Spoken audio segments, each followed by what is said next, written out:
মাহদি মানে হলো আল্লাহর পক্ষ থেকে বিশেষ হেদায়েত প্রাপ্ত, অর্থাৎ যাকে আল্লাহ নিজে গাইড করবেন এবং আল্লাহ রাব্বুল আলামিন তার হাত ধরে পৃথিবীর বুকে আবারও আল্লাহ রসুল সাল্লাল্লাহু আলাইহি ওয়াসাল্লামের সেই আদর্শ খিলাফা আলা মিনহাজিন নবুওয়া বা খিলাফতে রাশেদা সেটাকে পুনঃপ্রতিষ্ঠিত করবেন। যেই আদর্শ প্রতিষ্ঠা করার জন্য সাইয়্যিদুনা হুসাইন জীবন দিলেন, যেই আদর্শকে পৃথিবীর বুকে সমুন্নত রাখার জন্য আল্লাহ রসুল সাল্লাল্লাহু আলাইহি ওয়াসাল্লাম তার গোটা জিন্দেগিতে কোরবানি দিয়ে গেলেন, সেই একই আদর্শকে আবারও পৃথিবীর বুকে যিনি পুনঃপ্রতিষ্ঠিত করবেন তার নাম মুহাম্মদ ইবনে আবদুল্লাহ, যাকে আমরা চিনি খলিফাতুল্লাহিল মাহদি নামে। তো খলিফাতুল্লাহিল মাহদি তিনিও আহলে বাইতের একজন সদস্য হবেন। আর আল্লাহ রসুল সাল্লাল্লাহু আলাইহি ওয়াসাল্লাম তো হাদিসের মধ্যে জানিয়েছেনই, উযাক্কিরুকুমুল্লাহ ফি আহলি বাইতি, তিনবার বলেছেন, আমি তোমাদেরকে আমার আহলে বাইতের ক্ষেত্রে বা তাদের ব্যাপারে আল্লাহকে স্মরণ করিয়ে দিচ্ছি। অর্থাৎ আমার আহলে বাইতের সাথে আচরণ করার ক্ষেত্রে আল্লাহর কথা মনে রেখো, এমন যাতে না হয় তোমরা তাদের হক নষ্ট করবা। এমনকি এক হাদিসের মধ্যে আছে, ওয়ালা ইফতারিকা হাত্তা ইয়ারিদা আলাইয়াল হাউজ, কোরআন এবং আহলে বাইত একটা আরেকটার থেকে পৃথক হবে না যতদিন না আমার সঙ্গে হাউজে কাউসারে মিলিত হবে, ততদিন পর্যন্ত আহলে বাইত এবং আল্লাহর কোরআন, আল্লাহর কিতাব একটা আরেকটার সঙ্গে জড়িত থাকবে। হ্যাঁ, এখানে একটা বিষয় উল্লেখ করে দেওয়া ভালো, আহলে বাইতের মধ্যে তারা অন্তর্ভুক্ত না যারা নবীর আদর্শের সঙ্গে বিদ্রোহ করে। যেমন কেনআন ডাইরেক্ট নবী নূহ আলাইহিস সালামের পুত্র, নাতিও না বা নাতির ঘরের পরবর্তী বংশধর এমনও না, ডাইরেক্ট পুত্র, যেটাকে অনেকে সাহেবজাদা বলে। কিন্তু কেনআন ডাইরেক্ট পুত্র হওয়ার পর আল্লাহর কোরআনে 12 নম্বর পরে সূরা হুদে আল্লাহ জানিয়েছেন, ইন্নাহু লাইসা মিন আহলিক, হে নূহ সে তোমার আহলে বাইতের অন্তর্ভুক্ত না। কেন? ইন্নাহু আমালুন গায়রু সালিহ, কারণ সে অসৎ কর্মের অধিকারী, কুফুর, শিরিক এবং জাহেলিয়াতের অধিকারী। তার মানে কোরআনের এই আয়াত থেকে প্রমাণিত হয়, কেউ যদি নবীর ঘরেও জন্ম নেয় কিন্তু সে নবীর আদর্শের বিপরীত আদর্শ গ্রহণ করে নেয়, অর্থাৎ সে ঈমান ছেড়ে কুফুর, শিরিক, জাহেলিয়াত গ্রহণ করে নেয়, তাহলে পুত্র তো বটে কিন্তু তাকে পরিভাষায় আহলে বাইত বলা যায় না এবং তাদের জন্য জান্নাত অথবা আখিরাতের মুক্তি অথবা কিয়ামতের দিনের শাফাআত কোনো কিছুই প্রযোজ্য না। তাহলে আহলে বাইত মানে এই প্রশ্ন তোলার সুযোগই নাই যে হুজুর আপনি বললেন কোরআন এবং আহলে বাইত একটা আরেকটার থেকে আলাদা হবে না। তাহলে তো দেখা গেল ওই ব্রিটিশ রানী যখন মারা গেল কয়েক বছর আগে, তখনও অনেক ইউরোপ আমেরিকার পত্রপত্রিকায় লেখালেখি হয়েছে সেই ব্রিটিশ রানীও নাকি নবীর বংশধর, নাউযুবিল্লাহি মিন যালিক। এখন যদি কেউ টেনে টুনে বংশধারা সাব্যস্ত করার চেষ্টা চালায়ও এতে আমাদের কিছু আসে যায় না, কারণ ঈমানের ক্ষেত্রে যারা নবীর আদর্শ গ্রহণ করতে পারে না তারা নাতিপুতি বাদ দেন, ডাইরেক্ট যদি ছেলেও হয়, ডাইরেক্ট যদি মেয়েও হয়, তবুও তাদেরকে আহলে বাইত বলা যায় না। তাহলে আল্লাহ রসুল সাল্লাল্লাহু আলাইহি ওয়াসাল্লামের আহলে বাইতের একজন সদস্য হবেন ইমাম মাহদি। যদিও মাহদির ব্যাপারে কোরআনে সরাসরি কিছু বর্ণিত হয় নাই। বাংলাদেশে এখন এমন অনেক লোক বের হয়েছে যাদের কথা হলো শুধু কোরআন মানি, হাদিস মানি না। কোরআনে যেটা যেটা পাবে ব্যাস এতটুকু মানবে, আর যেটা কোরআনে পাবে না সেটা তারা মানবে না। অথচ এভাবে যদি কেউ ইসলামকে বুঝতে চায়, ইসলামকে পরিপূর্ণভাবে কোনোদিনও ব্যাখ্যা করতে পারবে না। কারণ আমরা যে বলি ইসলাম পরিপূর্ণ, পরিপূর্ণ মানে কি? সব কিছু আছে এখানে। এই সব কিছু আছে এটা আপনি কোরআন থেকে কোশ্চিনকালেও দেখাতে পারবেন না। এমনকি 2 রাকাত নামাজও শুধু কোরআন দিয়ে পড়তে পারবেন না। জাস্ট 2 রাকাত নামাজ শুধু কোরআন দিয়ে পড়তে পারবেন না। বলবেন মানে কি? মানে হলো নামাজের মধ্যে তো আমরা খালি তেলাওয়াত করি তা না, একদম আল্লাহু আকবার বলে নামাজ শুরু করলাম, এরপর হাত বাঁধলাম, এরপর আমরা বহু কিছু করলাম, এরপর রুকু, সেজদা, বৈঠক, দাঁড়ানো ইত্যাদি বহুত কিছু, সালাম পর্যন্ত, তাকবীর উলা থেকে নিয়ে সালাম পর্যন্ত কতগুলো কাজ করলাম। এই যে 12টা, 14টা, 20টা, 30টা কাজ আপনি এক এক সময় এক একভাবে করছেন, এর ডিটেল বিবরণ পুরো কোরআনের 114 সূরার কোন সূরায় পাওয়া যাবে আমাকে বলেন? আলাদা আলাদাভাবে পাবেন। কোথাও আল্লাহ বলেছেন রুকু করো, কোথাও আল্লাহ বলেছেন সেজদা করো, কিন্তু ফজরের নামাজ কয় রাকাত কিভাবে পড়বেন, জোহরের নামাজ কয় রাকাত কিভাবে পড়বেন, আসর, মাগরিব, এশা কয় রাকাত কিভাবে পড়বেন, পুরো কোরআন খুঁজে কিভাবে দেখাবেন? তাহলে মাহদির ব্যাপারটাও ডাইরেক্ট কোরআনের কোনো আয়াতে এর পক্ষে দলিল পাবেন না। কিন্তু আল্লাহ রসুল সাল্লাল্লাহু আলাইহি ওয়াসাল্লামের এত পরিমাণ হাদিস এই ব্যাপারে বর্ণিত হয়েছে, অনেক ইমামের মতে এটা অর্থগত বিবেচনায় মুতাওয়াতির। মুতাওয়াতির মানে কি? এত পরিমাণ বর্ণনা পাওয়া যাচ্ছে এ ব্যাপারে যে সবগুলোকে একসঙ্গে মিলালে এটা অস্বীকার করার কোনো সুযোগ নাই, এবং এত সাহাবি এত তাবেঈ সবাই মিলে মিথ্যা কথা বলেছেন, এটা কল্পনা করারও কোনো সুযোগ নাই। এই পরিমাণ বর্ণনা মাহদির ব্যাপারে আছে, যার মধ্যে কিছু বর্ণনা সহি, অনেকগুলো বর্ণনা হাসান, কিছু বর্ণনা জয়ীফ, বিভিন্ন রকম বর্ণনা এ ব্যাপারে আছে। এজন্য আহলে সুন্নাত ওয়াল জামাতের একটা আকীদা, হকপন্থীদের একটা আকীদাই হলো কিয়ামতের আগে আল্লাহর খলিফা মাহদি পৃথিবীর বুকে আসবেন এবং তার জামানায় অনেক ব্যাপার ঘটবে যেগুলোর ইঙ্গিত হাদিসের মধ্যে পাওয়া গিয়েছে। আল্লাহ রাসূল সাল্লাল্লাহু আলাইহি ওয়াসাল্লাম বলেন, উম্মে সালামা রাদিয়াল্লাহু আনহা থেকে বর্ণিত হাদিস, নবীজি বলেন, আল মাহদিয়্যু মিন ইতরাতি মিন ওয়ালাদি ফাতিমা, মাহদি আসবে আমার বংশে ফাতেমার সন্তানদের ভেতর থেকে। তার মানে মাহদির পরিচয় এখানে পেয়ে গেলাম যে মাহদি আহলে বাইতের সদস্য হবেন। এখন অনেক সময় আহলে বাইত বললে একটু ব্যাপক অর্থ বোঝে কেন? কারণ আব্দুল মুত্তালিবের পুত্র যারা, তার বংশধর যারা, এদের ব্যাপারে ইসলামের কিছু খাস বিধিবিধান আছে। যেমন তারা জাকাত সদকা নিতে পারে না, আপনি নিতে পারবেন গরিব মানুষ হলে, তারা নিতে পারবে না। বংশীয় একটা মর্যাদা আছে, আর মর্যাদার দাবি হলো জাকাত ফেতরা সদকা তারা খাবে না। এখন আল্লাহ রসুলের বংশধর বললে কেউ আবার আব্বাস রাদিয়াল্লাহু আনহুর পুত্র বোঝে কিনা বা তার নাতিপুতি বোঝে কিনা, এজন্য নবী ক্লিয়ার করে দিলেন মাহদি আমার বংশে আসবে এবং ফাতেমার সন্তানদের ভেতর থেকে আসবে। আর ফাতেমার কোন সন্তান? হাসান, হোসেইন, মহসিন। এখন মহসিন তো ছোটবেলায় ইন্তেকাল করেছে, এজন্য মহসিনের তো আর বংশই নাই সামনে, বাকি থাকলো হাসান আর হুসাইন। তার মানে এই হাদিস থেকে বোঝা যাচ্ছে যে হাসান হোসাইনের বংশধরের মধ্য থেকেই হবে। হ্যাঁ, এখন দুইজনের মধ্যে কার বংশ, এটা অন্য হাদিসের মধ্যে ব্যাখ্যা আছে। এই হাদিস থেকে এতটুকু বোঝা যাচ্ছে নবীর আহলে বাইতের অন্তর্ভুক্ত হবেন ইমাম মাহদি, এবং তিনি ফাতেমা রাদিয়াল্লাহু তাআলা আনহার বংশের ভেতরে আসবেন। এমনকি অন্য হাদিসে স্পষ্ট আহলে বাইত শব্দ আছে, আল মাহদিয়্যু মিন্না আহলাল বাইত ইউসলিহুল্লাহু ফি লাইলা। আলী রাদিয়াল্লাহু আনহুর ব্যাপারে একটা বর্ণনা আছে, একদিন হাসান রাদিয়াল্লাহু আনহু, হুসাইন রাদিয়াল্লাহু আনহু, তিনি তো তাদেরকে আলাদা আলাদা সময়ও দিতেন। তো একদিন হাসান রাদিয়াল্লাহু আনহুকে উল্লেখ করে তিনি বলছেন, ইন্না ইবনি হাযা সাইয়্যিদ, আমার এই ছেলেটা একদিন নেতা হবে, আমার এই ছেলেটা একদিন নেতা হবে। হয়েছিল না বটে?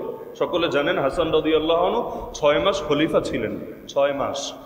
আবু বকর, ওমর, ওসমান, আলী রাদিয়াল্লাহু আনহুম এই 4 জন মিলিয়ে শাসন করেছেন 29 বছর 6 মাস। আর বাকি 6 মাস শাসন করেছেন যিনি, তার নাম হাসান রাদিয়াল্লাহু আনহু। আর নবী বলে গিয়েছেন আমার পরে খেলাফত চলবে 30 বছর। ওই 30 বছরের মধ্যে হাসানের 6 মাসও আছে, আর ওনার বাপের আমল পর্যন্ত 29.5 বছর গিয়েছে। তাহলে তিনি বললেন ইন্না ইবনি হাযা সাইয়্যিদ, আমার এই পুত্র একদিন নেতা হবে। এটা সহিহ হাদিসেও আছে, নবীজি বলেছিলেন কামা সাম্মাহুন নবী সাল্লাল্লাহু আলাইহি সাল্লাম। এরপর আলী রাদিয়াল্লাহু আনহু বললেন ওয়া সায়াখরুজু মিন সুলবিহি রাজুলুন ইউসাম্মা বিসমি নবিয়িকুম, এরপর তার বংশে এমন একজন ব্যক্তি আসবে যেই ব্যক্তির বৈশিষ্ট্য হলো যে ইউসাম্মা বিসমি নবিয়িকুম, তার নাম তোমাদের নবীর নামে হবে। আমাদের নবীর নাম কি? মুহাম্মদ এবং আহমদ। মুহাম্মদ এবং আহমদ, সবচাইতে প্রসিদ্ধ নাম হলো মুহাম্মদ লা ইলাহা ইল্লাল্লাহ মুহাম্মাদুর রাসূলুল্লাহ। আবার কোরআনে 28 নম্বর পারা সূরা সফ খুললে দেখবেন নবী ঈসা সুসংবাদ শুনিয়েছিলেন কোন নাম দিয়ে? আহমদ। মিন রাসূলি ইয়াতি মিন বাদ ইসমুহু আহমদ। তাহলে মাহদি যিনি হবেন তার নাম মুহাম্মদও হতে পারে, তার নাম আহমদও হতে পারে, অথবা দুইটাই হতে পারে।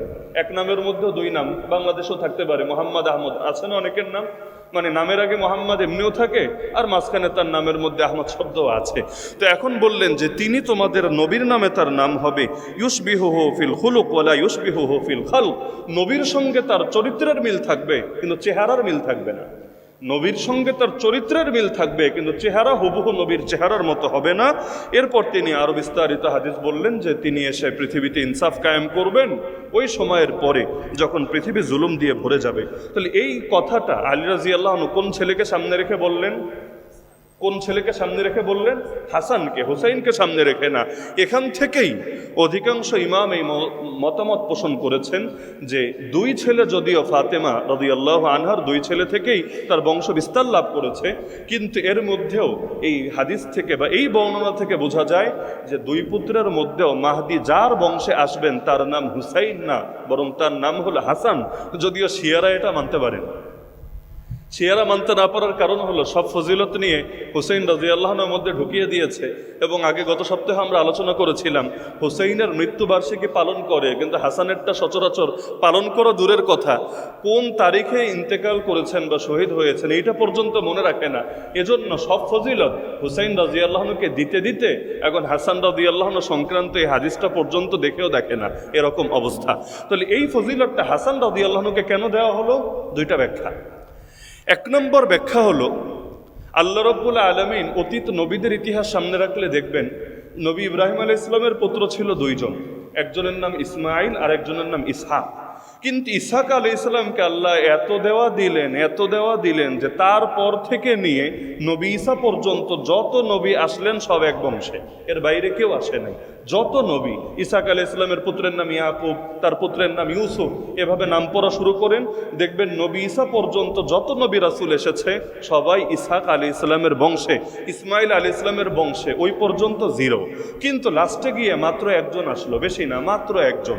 ইসহাক নবীর বংশে নবীর অভাব নাই, আর ইসমাইল নবীর বংশে মাত্র একজন আসলেন। সে একজনের নাম বলতে পারবেন? মুহাম্মাদুর রাসূলুল্লাহ সাল্লাল্লাহু আলাইহি ওয়াসাল্লাম। এমনকি বংশগত দূরত্বের কারণে ইহুদিরা আমার নবীরে মানে নাই। ইহুদিদের বক্তব্য ছিল আমাদের বংশে না এসে, ইসহাকের বংশে না এসে, ইসহাকেরই আরেক নাম ইসহাক রাখবেন। এখন আছে, যদি আমরা বলি ইস, কিন্তু মূল উচ্চারণ হলো ইস, সিন, ইসরাইল। কোরআনে একটা সূরাও আছে, সূরা বনী ইসরাইল। ইসরাইল হলো ইসহাক আলাইহিস সালামের আরেক নাম। ইসরাইল অর্থ হলো আল্লাহর বান্দা, আরবিতে যেটাকে বলে আব্দুল্লাহ। ওই হিব্রু ভাষায় আল্লাহকে বলে ইল। ইল ইল মানে আল্লাহ, আর ইসরা মানে হলো বান্দা। এমনকি জিবরিল মানেও আল্লাহর বান্দা, মিকাইল মানেও আল্লাহর বান্দা, ইসরাফিল মানেও আল্লাহর বান্দা। এমনকি অনেকে ওই যে আজরাইল শব্দ বলে, ওইটার মানেও আল্লাহর বান্দা। সবগুলোর অর্থ ঘুরে ফিরে একই।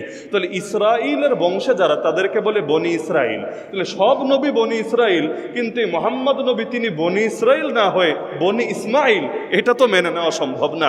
এই জন্য দেখার পরও, চেনার পরও, জানার পরও মানতে পারলো না। কেন? এই মানুষটা যেহেতু আমাদের বংশের না, সুতরাং তারে মানা সম্ভব না। ওই যে অনেকের মানসিকতা আছে, ইন্ডিয়া যদি খারাপ কাজ করে তবুও ভালো, কারণ ওরা আমাদের বন্ধু। আর পাকিস্তান যদি কোনো ভালো কাজ করে তারপরও ওরা খারাপ, ওইটারে গালি দিতে হবে কেন?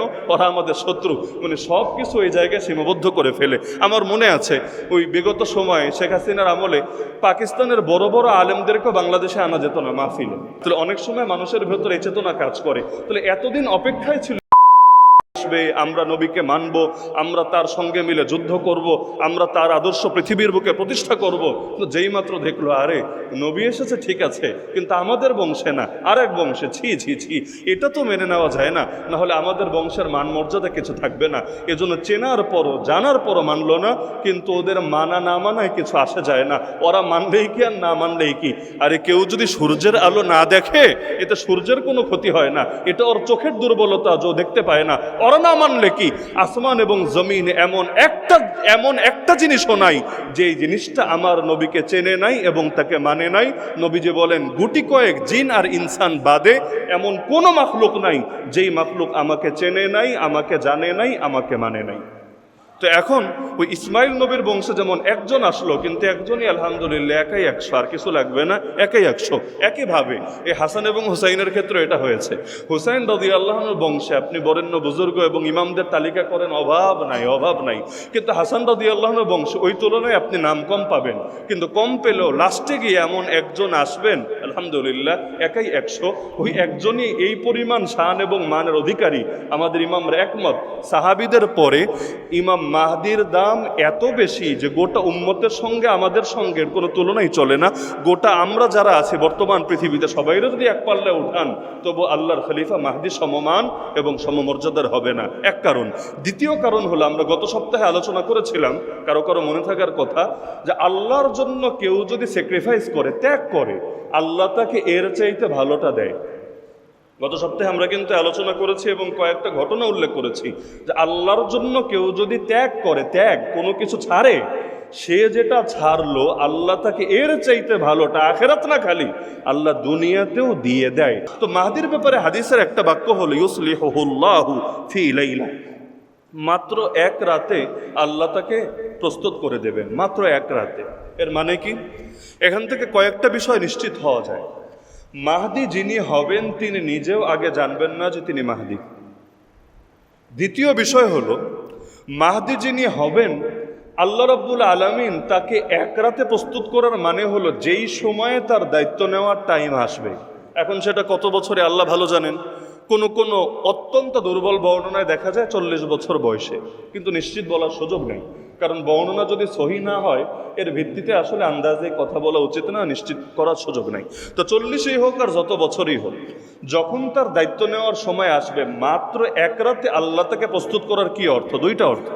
এক নম্বর অর্থ হলো মানুষ হিসাবে তিনি তো আর নবী রাসূল না, তো নবী রাসূল ছাড়া কেউ তো আর মাসুমও না। মাসুম না মানে এটা না যে পাপী, সারা জীবন পাপ করে, কারণ এমন বহুত বুজুর্গ আপনারা দেখেছেন যারা জীবনে মাসুম না, নবী রাসূলের মতো মাসুম না, কিন্তু ইচ্ছাকৃতভাবেই পাপ করেন না। আলহামদুলিল্লাহ, আল্লাহ তাআলা নিজেই তাদেরকে এমন একটা অন্তরের ইমানে শক্তি দিয়েছেন, পাপের ধারে কাছেও তারা যান না। আছেন না এমন বহুত বুজুর্গ? আছে। তাহলে মাসুম না হওয়ার মানে এটা না যে পাপী। যেমন আবু বকর রাদিয়াল্লাহু আনহু কি মাসুম? ওমর রাদিয়াল্লাহু আনহু মাসুম? ওসমান রাদিয়াল্লাহু আনহু মাসুম?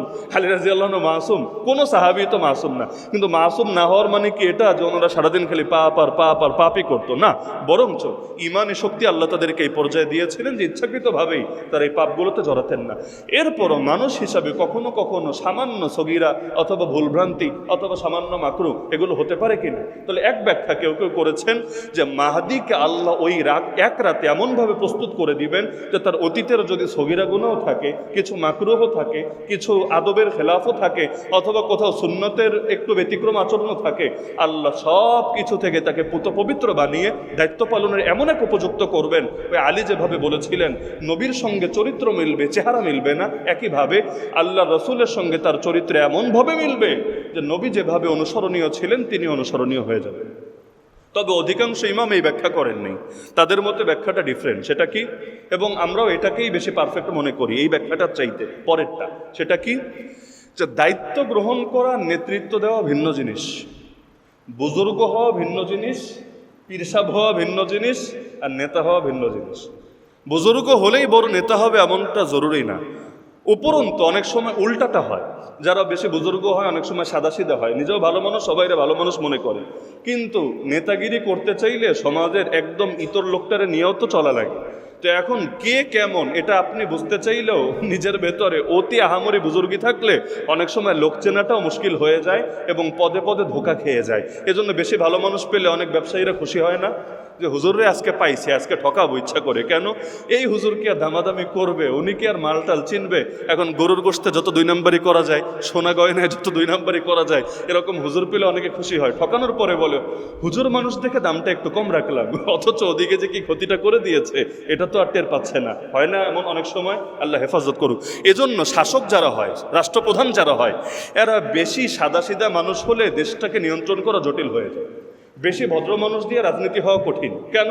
সে নিজে ভদ্র, এখন সবাইরে ভাবে এই মনে হয় মুখ দিয়ে মিষ্টি মিষ্টি কথা বললেই সোজা থাকবে, কিন্তু বাঙালি যে আসলে সবসময় মিষ্টি মিষ্টি কথায় সোজা থাকে না, বরং একটু শক্ত আইন কানুন লাগে। এটা ইন্টারিম গভর্নমেন্টের আমলে তো আমাদের চোখে আঙ্গুল দিয়ে দেখিয়েছে।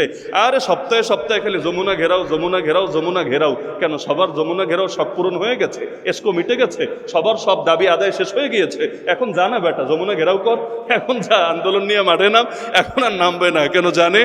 জানে যে এখন যদি নামে আগের মতো মিষ্টি মিষ্টি কথা বলবে না, এমন মায়ের দিবে, আন্দোলন করার এসকো চিরতরে বের করে দিবে। হ্যাঁ, আমি এটা বলছি না যারা আন্দোলন করেছে আন্দোলন অযৌক্তিক ছিল, কিন্তু বাস্তবতা এটাই, যদি বেশি নরম হয় অনেক সময় রাষ্ট্র পরিচালনা করা যায় না, বরঞ্চ নরমের জায়গায় নরম, গরমের জায়গায় গরম, এরকম হওয়া লাগে। এজন্য আবু যর রাদিয়াল্লাহু আনহু নাম শুনেছেন? বিখ্যাত সাহাবী আবু যর গিফারি রাদিয়াল্লাহু আনহু, এমনকি যার ব্যাপারে আল্লাহ রাসূল সাল্লাল্লাহু আলাইহি সাল্লাম বলেছেন আসমান যাদেরকে ছায়া দেয় এবং মাটি যাদেরকে বহন করে, এদের ভেতরে আবু যরের মতো এত বেশি সত্যবাদী এবং ন্যায়নিষ্ঠ মানুষ আর কেউ নেই। এমনকি নবী বলতেন সে মাটির উপর হাঁটে নবী ঈসার বুজুর্গি নিয়ে।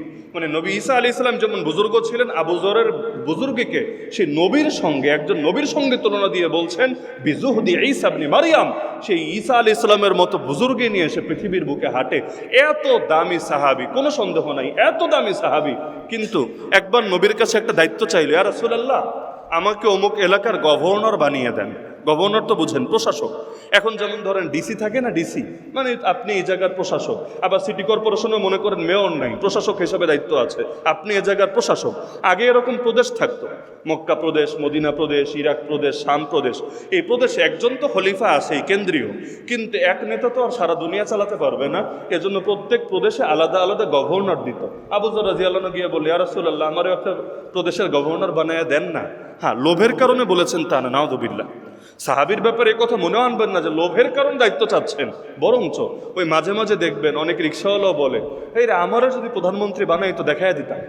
মানে একটা ইসের কারণে যে এই কাজটা তো এভাবে হওয়া দরকার ছিল, কেন এভাবে হচ্ছে না, এরকম একটা চিন্তা থেকে মানুষ মাঝে মাঝে ভাবে দায়িত্বটা তো আমি পেলে খারাপ হতো না, আমি ঠিকভাবে করতাম। তা আবু যর রাদিয়াল্লাহু আনহু ভাবলেন এই কাজটা আমি ভালোভাবে করতে পারবো, আমি পারফেক্ট এটার জন্য। এজন্য নবীকে বললেন, ইয়া রাসূলুল্লাহ, আমাকে গভর্নর বানায় দেন না। নবীজি বললেন, ইয়া আবা যর ইন্নাকা দাঈফ ওয়া ইন্নাহা আমানাহ ওয়া সাতাকুনু নাদামাহ ইয়াউমাল কিয়ামাহ। হে আবু যর, তুমি একজন দুর্বল। কিসের দিক থেকে দুর্বল? তার ঈমান দুর্বল না, নাউযুবিল্লাহ। তার আমল দুর্বল, প্রশ্নই আসে না। তার আখলাক দুর্বল, চিন্তাই করা যায় না। যার ব্যাপারে এত বড় ফজিলতের কথা, নবী বললেন তুমি দুর্বল। আর এই দায়িত্ব আর নেতৃত্ব হলো একটা আমানত, এবং কিয়ামতের দিন এটা হবে লজ্জা, আফসোস আর লাঞ্ছনার বিষয়। কারণ যারা যথাযথ হক আদায় করতে পারবে না, আরে ভাই যেই কাজ করবেন না এটা নিয়ে আল্লাহ প্রশ্নও করবে না। আমরা যারা নেতা না, আল্লাহ আমাদেরকে প্রশ্ন করবে না তুই এই নেতৃত্ব ঠিকভাবে দিলি না কেন, কিন্তু যে নেতা তার প্রশ্নও বাড়বে, যে পয়সাওয়ালা তার প্রশ্নও বাড়বে। যার কাঁধে যেটা এসেছে সেটা নিয়ে তাকে জবাবও দিতে হবে। এজন্যই ধনী আগে জান্নাতে যাবে না গরিব আগে যাবে? আপনারা কি জানেন, গরিব আগে না ধনী আগে? কেন? ধনীর সাথে আল্লাহ শত্রুতা আছে, ধনীর সাথে আল্লাহর দুশ্মনী আছে। ধনীকে ধন দিয়েছেন কে? তা আল্লাহ যদি দেন তা আল্লাহ আবার তারা পিছায় দিলেন কেন? সে তো নিজের থেকে কেউ ধনী হতে পারে না, ধনী বানান কে? আল্লাহ। তাহলে আল্লাহ আবার তারা 500 বছর পিছায় দিল কেন? তার সাথে তো আল্লাহ শত্রুতা নাই। জবাব সিম্পল, সেটা হলো যার যেটা নাই তার সেটার হিসাবও নাই, যার যেটা আছে তার সেটার হিসাবও আছে। আরে ভাই, গরিবের মাল নাই, ওরে আল্লাহ কেন প্রশ্ন করবে এই 1 কোটি কই খরচ করলি, ওই 1 কোটি কোত্থেকে আয় করলি, ওই 10 কোটি কোথায় ব্যয় করলি? প্রশ্ন নাই। যেহেতু প্রশ্ন নাই, এজন্য তার জান্নাতে যাওয়াটা তাড়াতাড়ি হবে, সহজ হবে। এখন বড় লোক কামিয়েছে বেশি, হিসাবও দিতে হবে বেশি। যেহেতু কামিয়েছে বেশি, হিসাবও বেশি, সময় তো লাগবেই, জান্নাতে যাওয়া তো পেছাবেই, একটা বাস্তবতা। একইভাবে আল্লাহ যারা নেতৃত্ব দেয় নাই তাকে নেতাগিরি নিয়ে প্রশ্ন করবে না, কিন্তু যারা নেতা হয়েছে আল্লাহ তাদেরকে প্রশ্ন করবে বলেই তো ওমর বলেছে, ফুরাত নদীর তীরে, ফুরাত নদীর তীরে একটা কুকুরও যদি মরে আমার শাসনামলে না খেয়ে, ক্ষুধার জ্বালায়, অভাবে, আমি মনে করি আমাকে কিয়ামতের দিন এটার জন্য জবাব দিতে হবে। এজন্য বস্তা গোলামের পিঠে না দিয়ে নিজের পিঠে নেয় কেন? আরে বেটা গোলাম, প্রশ্ন তো তোরে করবে না আল্লাহ, প্রশ্ন তো আমারে করবে। তো প্রশ্ন যাকে করবে জবাবটা সেই রেডি রাখুক না, তোর তো টেনশনও নাই, কারণ আল্লাহ তোর এই দায়িত্ব দেয়ও নাই। সুতরাং প্রশ্ন ফেস করব আমি, আমাকেই নিজের হাতে কাজটা করতে দে না, এটাই হলো বাস্তবতা। আবু যর রাদিয়াল্লাহু আনহু কোনো খারাপ মানুষ ছিলেন না, বুজুর্গ ছিলেন, নেককার ছিলেন, কিন্তু নেককার হওয়ার পরও নবী বলেছিলেন যে এই নেতৃত্ব দেওয়ার যোগ্যতা তোমার ভেতরে নাই, সুতরাং তুমি এই নেতৃত্ব দিতে যাইও না। এমনকি আল্লাহ রাসূল সাল্লাল্লাহু আলাইহি ওয়াসাল্লামের উপদেশ অনুসারে তিনি তো এলাকা ছেড়েই চলে গিয়েছিলেন। নবীর একটা বিশেষ নসিহত ছিল তার উদ্দেশ্যে। তিনি এলাকা ছেড়েই চলে গিয়েছিলেন, আলাদা একটা জায়গায় থাকতেন যেখানে ওই জনবিরানহীন, এখানে মানুষজনই ছিল না। এমনকি তিনি মারা যাওয়ার পর তার স্ত্রী পেরেশানিতে ছিলেন, কাফন দাফন করবে কে, জানাজা পড়বে কে। অবশেষে একটা কাফেলা যাচ্ছিল, তিনি তাদেরকে ডেকে ডেকে বললেন, এখানে আল্লাহ নবীর বিখ্যাত সাহাবী আবু যরের ঘর, এটা আমি তার স্ত্রী, তিনি ইন্তেকাল করেছেন, আপনারা তার কাফন দাফন জানাজার ব্যবস্থা করেন। পরবর্তীতে তারা ব্যবস্থা করলেন। তাহলে বুজুর্গ হওয়া ভিন্ন জিনিস, নেতৃত্ব দেওয়া ভিন্ন জিনিস। এই হাদিসের সবচাইতে পারফেক্ট ব্যাখ্যা হলো ওই এক রাতে আল্লাহ তাআলা মাহদিকে এই দায়িত্ব পালনের যোগ্য বানিয়ে দিবেন। তার মানে এটা অনেক ক্ষেত্রেই হতে পারে যে মানুষ মায়ের পেট থেকে সব যোগ্যতা নিয়ে বের হয় এমন না, কিন্তু আল্লাহ রাব্বুল আলামিন যে কোনো মানুষকে যে কোনো কিছু বানায় দিতে পারেন। এই যে আবু হুরায়রা রাদিয়াল্লাহু আনহু সবচাইতে বেশি হাদিস বলেছেন না, সবচাইতে বেশি হাদিস, অথচ তার একদম মেধা ছিল না, একদম না, একটা হাদিসও মনে রাখতে পারতো না, একটাও না। নবীকে গিয়ে বললে, ইয়া রাসূলুল্লাহ, আমার বড় দুঃখ, আমার ঘর নাই বাড়ি নাই, পড়েই থাকে আপনার মসজিদে আসহাবে সুফায়, কিন্তু ইয়া রাসূলুল্লাহ দেখেন আমার তো মেধা দুর্বল, আমি তো কিছু মনে রাখতে পারি না। আল্লাহ রাসূল এমন দোয়া দিলেন, সুবহানাল্লাহ, নবী এমন দোয়া করে দিলেন জীবনে আর কিছু ভোলেন নেই তো ভোলেন নেই, নবী কখন কি বলছেন, কখন উঠছেন, কখন বসছেন, কখন কোথায় যাচ্ছেন, কখন প্রকাশ্যে পাবলিক প্লেসে নসিহত করছেন, কখন গোপনে একান্তে কিছু উপদেশ দিচ্ছেন, সব এমনভাবে মেমোরাইজ করলেন। মাত্র 3 বছর নবীকে পেয়েছে, বেশি না। মুসলমানই হয়েছে 7ম হিজরিতে, আর 11 হিজরি রবিউল আউয়াল মাসে তো নবী চলেই গিয়েছেন আল্লাহর কাছে। মাঝখানে 3 বছর, এই 3 বছরে একাই প্রায় 5,500 হাদিস বলে ফেলেছে। আল্লাহ চাইলে কি না পারে? আল্লাহ চাইলে এমন মেধাহীন লোককে দিয়েও সবচাইতে বড় মেধার কাজটা করিয়ে নিতে পারে। এজন্য যোগ্যতা দেওয়ার মালিককে। এ কারণে জীবনে কখনো হীনমন্যতে ভুগবেন না। আপনি ছাত্র, ভাইবেন না আল্লাহকে আমারে বড় আলেম হওয়ার তৌফিক দিবে, আল্লাহকে আমার ব্রেন খুলে দিবে, বড় বিজ্ঞানী, বড় ডক্টর, বড় ইঞ্জিনিয়ার আমি কি হতে পারবো? আরে ভাই, সবকিছু আল্লাহর হাতে, এখানে কবুল করায় নেন না। রব্বি জিদনি ইলমা, রব্বি জিদনি ইলমা, রব্বি জিদনি ইলমা, কবুল করায় নেন না। যাদের বয়স হয়েছে অনেকে নিরাশ, হুজুর ছোটবেলায় হাফেজ হই নাই, আমার দ্বারা আর হাফেজ হওয়া হবে না। আরে পাগল, নিরাশ হচ্ছ কেন? হিফজ করা কারো নিজের হাতে না, এটা আল্লাহর বিশেষ নেয়ামত, আল্লাহ দান করেন। আজকে মুসলমানদেরকে বিজয়ের কথা বলেন, স্বপ্ন দেখেন, বলবো হুজুর আর সম্ভব না। এগুলো গ্লোবালাইজেশনের আগে, নিউ ওয়ার্ল্ড অর্ডার আসার আগে, এগুলো আমেরিকা সুপার পাওয়ার হওয়ার আগে, এগুলো ইহুদিদের গোটা দুনিয়াব্যাপী ওদের কন্ট্রোল প্রতিষ্ঠিত হওয়ার আগে, এগুলো এই যে সারা দুনিয়ায় যেভাবে সূক্ষ্ম গোয়েন্দা নজরদারি প্রতিষ্ঠিত হয়েছে, এগুলো হওয়ার আগে পসিবল হলেও হতো, এখন আর সম্ভব না। এরকম অনেকে বলে নাকি বলে না? তাহলে আল্লাহকে তারা সর্বশক্তিমান ভাবে? আল্লাহ যে সব পারেন এই বিশ্বাস তাদের ভেতরে আছে। যেই আল্লাহ ল্যাংড়া মশা দিয়েও নমরুদের অহংকার শেষ করে দিতে পারেন, যেই আল্লাহ বাহ্যিক কোনো ওসিলা ছাড়া সাগরে চুবিয়ে চুবিয়ে ফেরাউনের অহংকার বের করে দিতে পারেন, যে আল্লাহ কারুনের মতো সম্পদশালীকে মাটির ভেতরে চিরতরে বিলীন করে দিতে পারেন, যেই আল্লাহ আব্রাহার এই দম্ভের সাথে আসা হস্তি বাহিনীকে একদম নিঃশেষ করে দিতে পারেন, সেই আল্লাহ বর্তমান দুনিয়ার জালেমদেরকেও তো এক নিমেষেই দুনিয়া থেকে বিদায় করে দিতে পারেন। কি পারেন না আমার আল্লাহ? এই যে মাহদি আসবে, এত সফলতা অর্জন করবে নিজের শক্তিতে না, নিজের শক্তিতে কিছু না রে ভাই। এমনকি তার জীবনের শেষ যে যুদ্ধ হবে, ইউরোপের তৎকালীন রাজধানী হবে কনস্টান্টিনোপল। এই কনস্টান্টিনোপল জয় করতে কোনো যুদ্ধই লাগবে না, খালি গিয়ে কি বলবে? হাদিসে আছে লা ইলাহা ইল্লাল্লাহ আল্লাহু আকবার। বেশ, শুধু তার বাহিনী যেই কয়জনকে নিয়ে যাবে, এই হাজারে হাজারে সবাই খালি স্লোগান দিবে লা ইলাহা ইল্লাল্লাহ আল্লাহু আকবার, লা ইলাহা ইল্লাল্লাহ আল্লাহু আকবার। আল্লাহ এমন ভয় ঢুকিয়ে দিবেন কাফেরদের দিলের ভেতরে, একদল অস্ত্র ছেড়ে পালাবে, বাকিরাও সারেন্ডার করবে। কোনো তীর তরবারি চালানো ছাড়া বিনা যুদ্ধে, বিনা রক্তপাতে আল্লাহ তাকে বিজয় দিয়ে দিবে। তাহলে বিজয়ের মালিক তো আল্লাহ। আমার আল্লাহর কি ওসিলা লাগে? আমার আল্লাহর কি ওসিলা লাগে? কুন ফায়াকুন, তিনি শুধু বলবেন হও, সঙ্গে সঙ্গে হয়ে যাবে। পৃথিবীর কেউ সেটাকে ঠেকাতে পারবে না। তাহলে এখান থেকে বোঝা যাচ্ছে যে আল্লাহ রাব্বুল আলামিন তাকে এক রাতে যজ্ঞ করে দিবেন, এর মানেই হলো আল্লাহ তাআলা তাকে দায়িত্ব পালনের জন্য, বুজুর্গ তিনি আগ থেকেই থাকবেন, আলেম তিনি আগ থেকেই থাকবেন, কিন্তু আল্লাহ তাকে দায়িত্ব পালনের জন্য বিশেষ যা কিছু লাগে সেই নেতৃত্বের যাবতীয় যোগ্যতা, জ্ঞান আর প্রতিভা আল্লাহর মাধ্যমে দিয়ে দিবেন। এমনকি হাদিসের মধ্যে আছে, যদি এমন হয় যে কিয়ামত চলে আসছে, এখনো অনেকে পেরেশান, মাহদি এখনো আসে না, আসবেটা কবে? এত মাইরি খায়, এত রক্ত ঝরে, এত জুলুম হয়, এখনো আসে না, তো আসবেটা কবে? আল্লাহ রাসূল বলেন লাউলাম ইয়াবকা মিনাদ দুনিয়া ইল্লা ইয়াউমুন, যদি এমন হয় পৃথিবীর আর একটা দিন মাত্র বাকি আছে, এর পরের দিনে কিয়ামত হবে, পরশুই কিয়ামত, মাঝখানে একটা দিন বাকি আছে, এমনও যদি হয়, নবীজি বলেন লাতাওয়ালাল্লাহু যালিকাল ইয়াউম, আমার আল্লাহ প্রয়োজনে ওই দিনটাকে লম্বা করে দিবেন। ওই লম্বা করে দিয়ে হলেও হাত্তা ইয়াবআথা ফীহি রাজুলাম মিন্নি আও ক্বালা মিন আহলি বাইতি, আল্লাহ আমার আহলে বাইতের অন্তর্ভুক্ত একজন ব্যক্তিকে তখন পাঠাবেন, ইউআতিউ ইসমুহু ইসমি ওয়াসমু আবিহি ইসমা আবি, যার নাম হবে হুবহু আমার নামে, যার বাপের নাম হবে হুবহু আমার বাপের নামে, ইয়ামলাউল আরদা কিসতান ওয়া আদলা কামা মুলিআত যুলমান ওয়া জাওরা, তিনি পৃথিবীকে ইনসাফ এবং ন্যায় দিয়ে ভরে দিবেন যেমনিভাবে তা জুলুম এবং সীমালঙ্ঘন দিয়ে ভরে গিয়েছিল। তাহলে মাহাদি আসবেন, এটা 100% নিশ্চিত কিনা? এমনকি কিয়ামতে যদি একদিন বাকি থাকে, ওই একদিনে হলেও আল্লাহ দিন লম্বা করে হলেও আল্লাহ তাকে পাঠাবেনই পাঠাবেন, এটা কিছুতেই মিস হবে না। এবং এখান থেকে বোঝা গেল তার নাম নবীর নামে একটু কি না, তার বাপের নামও নবীর বাপের নামে। আরেকটা বিষয় মাথায় রাখবেন, কেউ কেউ বলে তার মায়ের নামও নবীর মায়ের নামে, আমেনা, কিন্তু এ ব্যাপারে কোনো বিশুদ্ধ বর্ণনা নাই। তাহলে যেই ব্যাপারে বিশুদ্ধ বর্ণনা নাই, ওই ব্যাপারটা কি ঈমান আকীদা বানানোর দরকার নেই। কেন বলছি? কারণ মনে করে না আসলে আমাদের জামানায় চলে আসলেন ইমাম মাহদি, আসার পরে আপনি দেখলেন তার নাম নবীর নামের সাথে মিলেছে, তার বাপের নাম নবীর বাপের সাথে মিলেছে, কিন্তু তার মায়ের নাম ডিফারেন্ট। আপনি বললেন না না আমি আরে মানি না, উনি কিছুতেই মাহাদি হতে পারেন না। অথচ আপনার দলিল কি? আপনার দলিল বিশুদ্ধ না এমন একটা বর্ণনা। তাহলে এই আন্দাজি জিনিস দিয়া তাহলে তো সহি জিনিসকেই তখন মানতে পারবেন না। এজন্য কোনো কিছু নবীর নামে শুনলেই লাভ দিয়েন না। নবীর নামে এমন বহুত কিছু চলে যেটা নবী বলেই নেই, অথচ আমার নবী বলেন আমি যা বলি নাই কেউ যদি সেটা আমার নামে চালায়, কথা ভালো নাকি মন্দ দেখার বিষয় না। নবী বললেন মাইয়াকুল আলাইয়া মালাম আকুল, আমি যেটা বলি নাই কেউ যদি সেটা আমার নামে চালায় ফালিয়াতাবাওয়া মাকাদাহু মিনান নার, সে যেন জাহান্নামকে নিজের ঠিকানা বানিয়ে নেয়। নাউযুবিল্লাহি মিন যালিক। কত জাল হাদিস আমরা ছোটবেলায় শুনেছি, বিদ্যানের কলমের কালি শহীদের রক্তের চাইতে পবিত্র। জাল হাদিস। দেশপ্রেম ইমানের অঙ্গ, এটা তো অনেকে জানেই না। জাল হাদিস বলার পরে নিচে লেখে আল হাদিস, লেখে আল হাদিস, বাস্তবে জাল হাদিস। ওরা জিজ্ঞেস করবেন ভাই আল হাদিস বাদ দে, কোন বইয়ে আছে রেফারেন্স দে। আল হাদিস তো কোনো বইয়ের নাম না।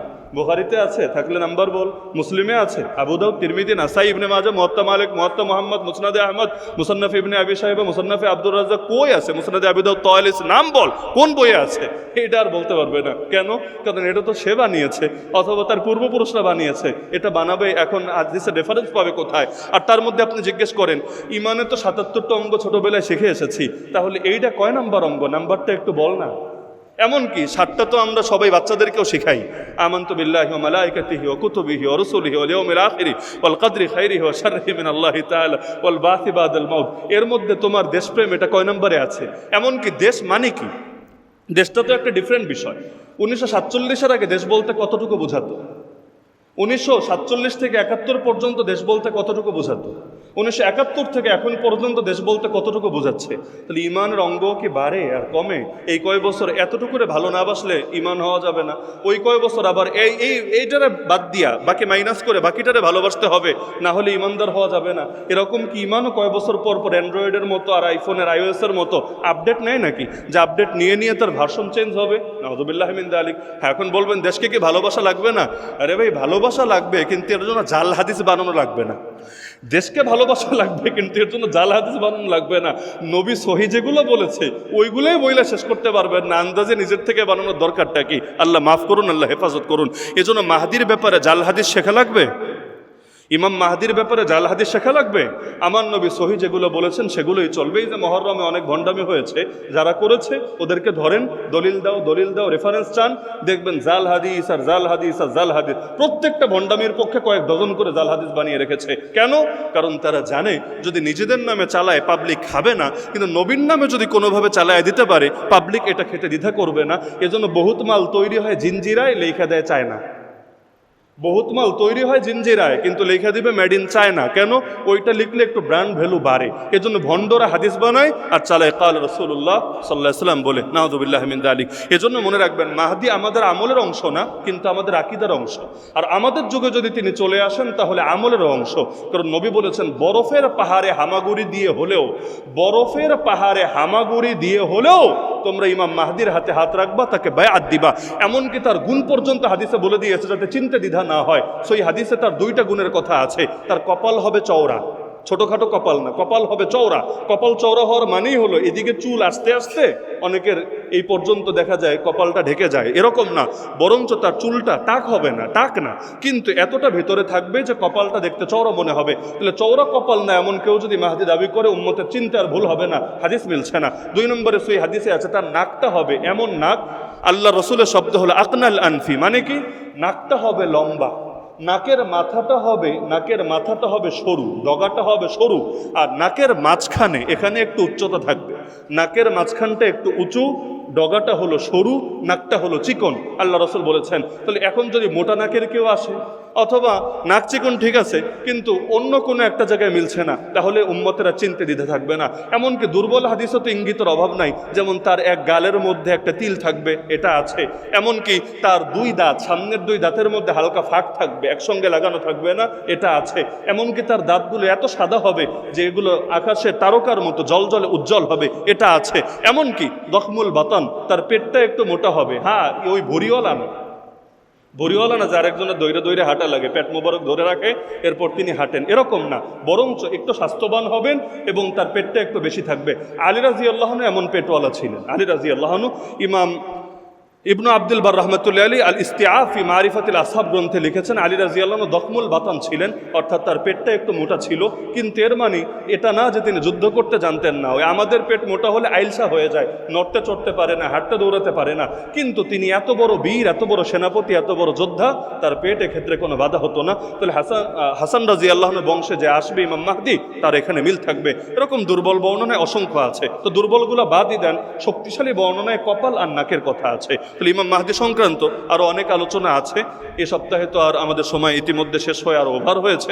আগামী সপ্তাহে আমরা মৌলিক কিছু আলোচনা করবো ইনশাআল্লাহ।